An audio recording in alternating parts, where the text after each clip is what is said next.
More than 80 South African companies supported by government have received an opportunity to showcase their products and services at the Intra-African Trade Fair 2021. This is a valuable platform to access an integrated market of over 1.2 billion people with a GDP, of over $2.5 trillion created under the African Continental Free Trade Area. My co-anchor Ayanda Nyathiis joins us now live from the Durban ICC to bring us this conversation, and it's all again, Ayanda, around the issue of opportunities for businesses. Without a doubt, absolutely. Thanks very much, Michelle. Day 3 of the Intra-African Trade Fair 2021 kicking off today. And until this point, we spent a lot of time speaking about the numbers, the macro context, if you like. Today, we're hoping to drill down to the names and faces behind all of that. And so, without any further ado, let's bring in our guest. Joining us now is John Rocha. He is, of course, with the ICC. In fact, he is the Chief Director of Trade and Investment Africa. Also joining us is Basitsana Matibe, who is the Executive Director for one of the companies that's represented here, that's Engineering. To both our guests, thanks so much for making time, and it's lovely to have you on the program. I wonder, John, if I can start with you. I mean, we have spent so much time trying to reflect on, for instance, how we can integrate into the African Continental Free Trade Area, etc., etc. Speak to us about what you've seen so far whilst we're here, and I guess your levels of optimism about the objectives around the trade fair. Thank you very much, Ayanda, and thank you for inviting us. This is, in my view, a big step forward, and it's again demonstrating that we are making significant progress at government-to-government level with the negotiations. And what this is doing is actually adding another layer, where we're now bringing on board businesses so that a platform such as this one is created to allow business from South Africa to engage with their counterparts from around the continent.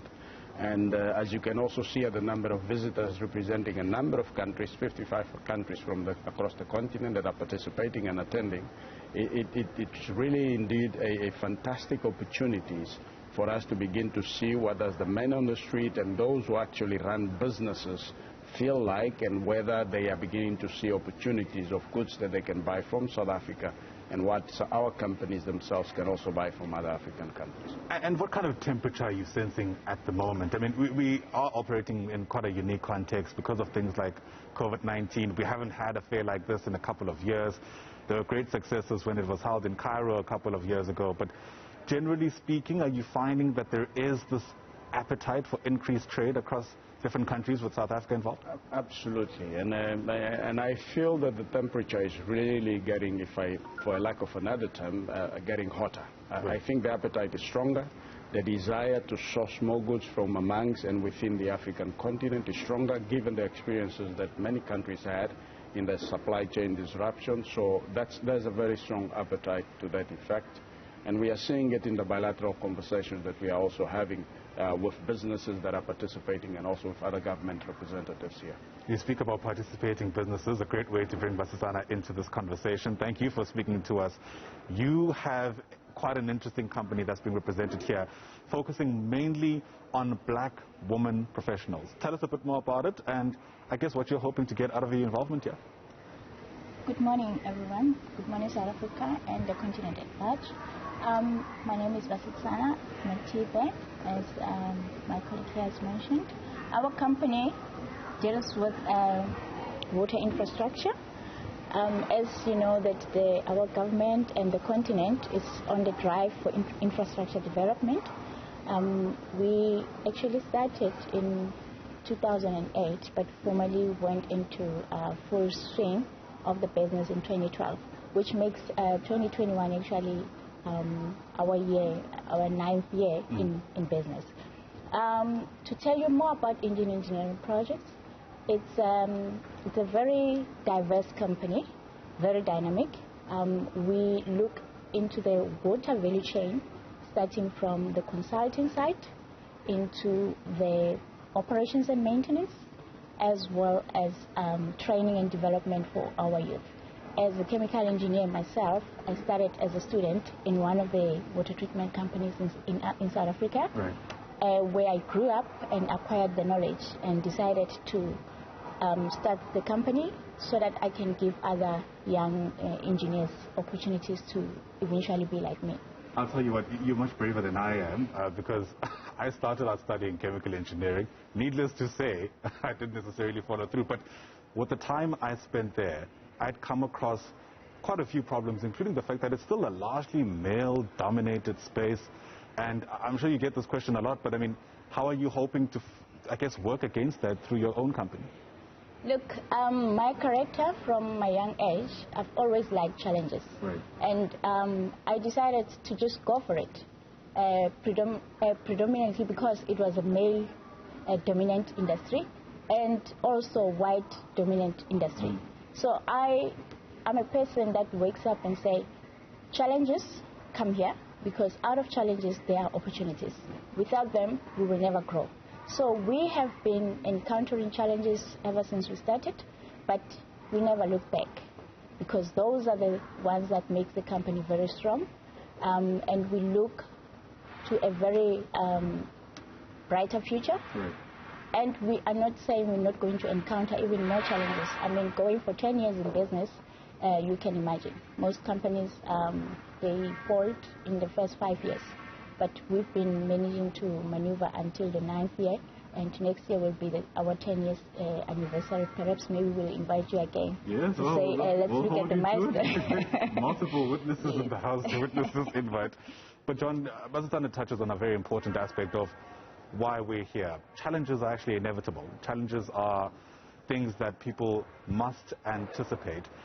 Perhaps speak to us about how we address the kind of challenges that push people into a kind of pessimistic view about what we're trying to do here. You know, there are individuals who still hold on to this idea that there's nothing functional that can emerge insofar as intra-African trade is concerned because of the many challenges, really, that the continent is still plagued with.